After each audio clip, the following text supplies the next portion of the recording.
Kwezini watukufu murangalia ukuu wa leo, maraba hivyo Martsawa Arnazigidzo. Bonsoir Yousra, bonsoir à toutes et à tous. Nous sommes le mardi 30 novembre. Ravis de vous retrouver pour votre journal sur Kwezi TV.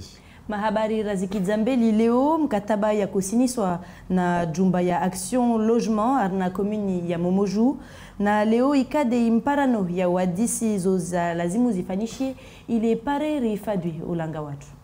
Et les titres de cette édition, le groupe Action Logement sera le deuxième opérateur de logements sociaux sur l'île aux côtés de la CIM. C'est en ce sens qu'une convention a été signée aujourd'hui, les détails dans votre journal.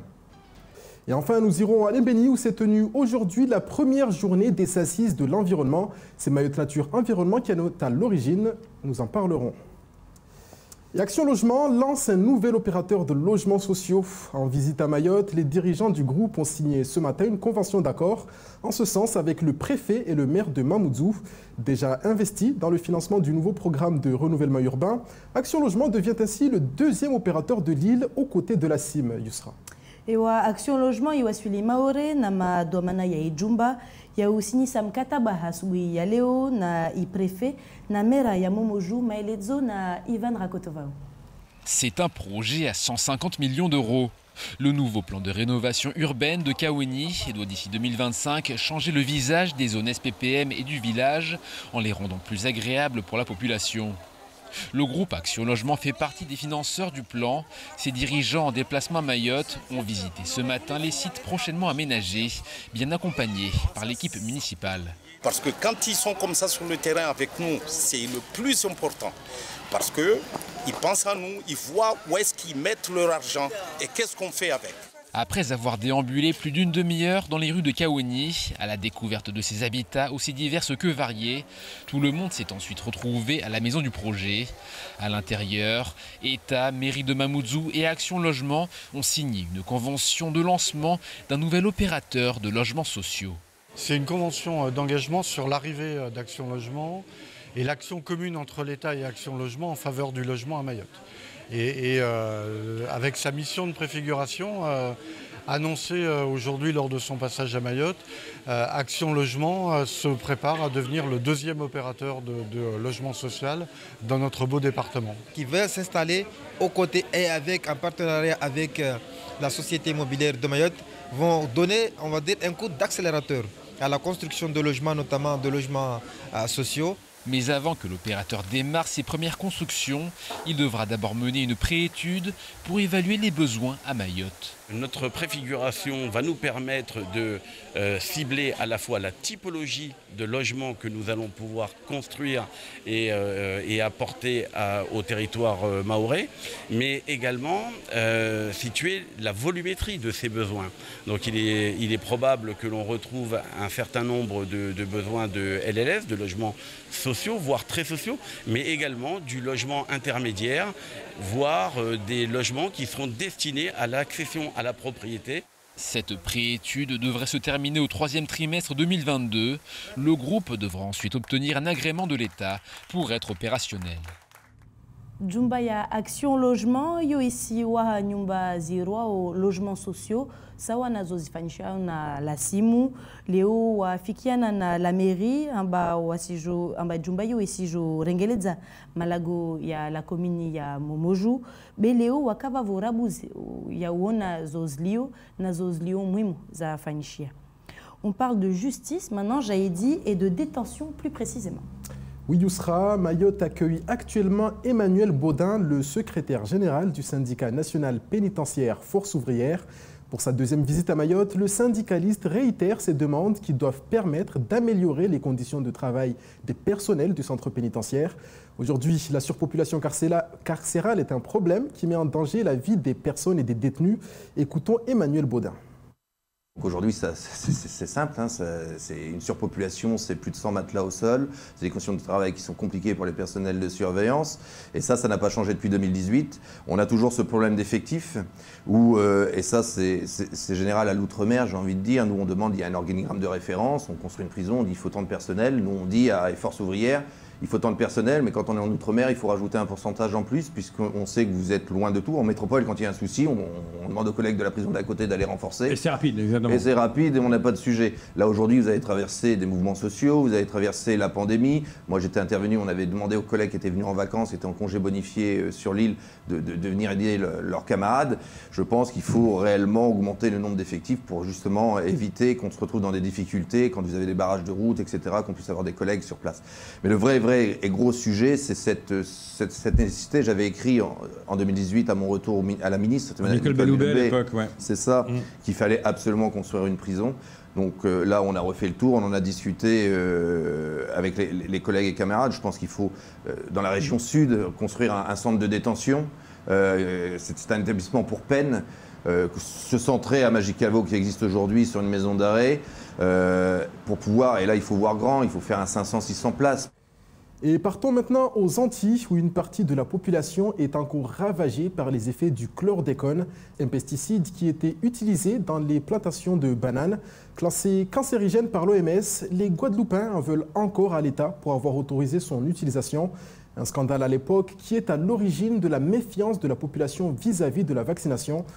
Adisio de yadisio kamwe de yatsongesata wakazi wa Martiniki na majirani kawasikubali wafanya vaksine mana lera wa chlordécone madza ya kurongolwa ambayo tichungu ikaonjema na ulanga na yo rakwambila tena ambayo chungu ichaua de wa cancer be sirkali kaizia be walishi walimizi wa irumie ne vavo wa irumia na mahashirini nazo kilo de zako tsambadzwa na shanza vavo shanza za kurumia i pesticidio ilazimu walindre sabamia vo rongoe amba ushanza i para urahafu. Un mot de social dans cette édition à présent. Il sera Laurent Birger, le secrétaire général de la CFDT et lui aussi à Mayotte. L'occasion de rencontrer les adhérents locaux du syndicat et d'évoquer les difficultés pour les salariés de l'île. Des difficultés en grande partie liées à la non-application du Code de la sécurité sociale sur le territoire. Laurent Birger demande la convergence des droits sans plus attendre, là où le MEDEF veut lui des études d'impact. On écoute le syndicaliste lors de la matinale au micro de Léonard Rodier.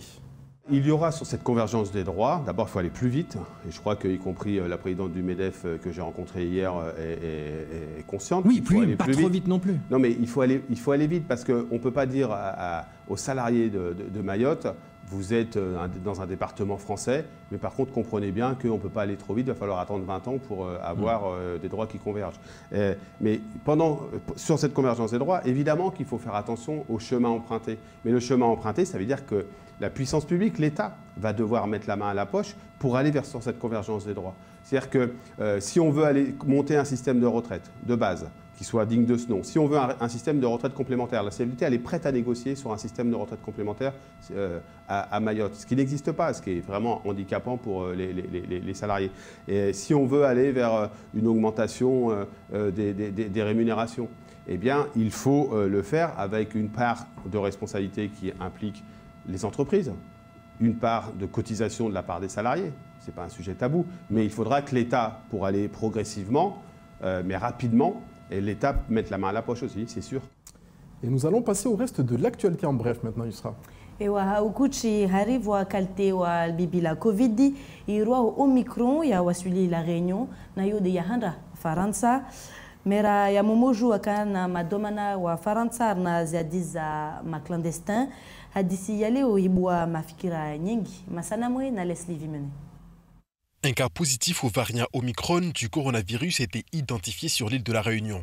C'est le tout premier cas en France, a annoncé ce mardi 30 novembre un chercheur de la PIMIT, unité mixte de recherche processus infectieux en milieu insulaire tropical. Le patient testé positif est un homme de 53 ans qui a voyagé au Mozambique et a fait escale en Afrique du Sud avant de venir à la Réunion. Placé à l'isolement ainsi que son entourage, l'homme souffre de douleurs musculaires et de fatigue. La PIMIT santé a été mobilisée en urgence dimanche soir pour le séquençage de 6 tests. Un seul s'est révélé positif. Les autorités sanitaires au niveau local et national ont immédiatement été averties. Cette information intervient alors que le ministère de la Santé a indiqué dimanche dans un communiqué qu'il surveille avec une attention particulière les territoires ultramarins de la Réunion et Mayotte qui sont en lien direct ou indirect avec les pays d'Afrique australe avec lesquels les liaisons aériennes ont été suspendues depuis vendredi. Lors d'une visite à Mayotte des ambassadeurs des Seychelles et des Comores, le conseil départemental a présenté les grandes lignes de sa vision dans cette partie du monde.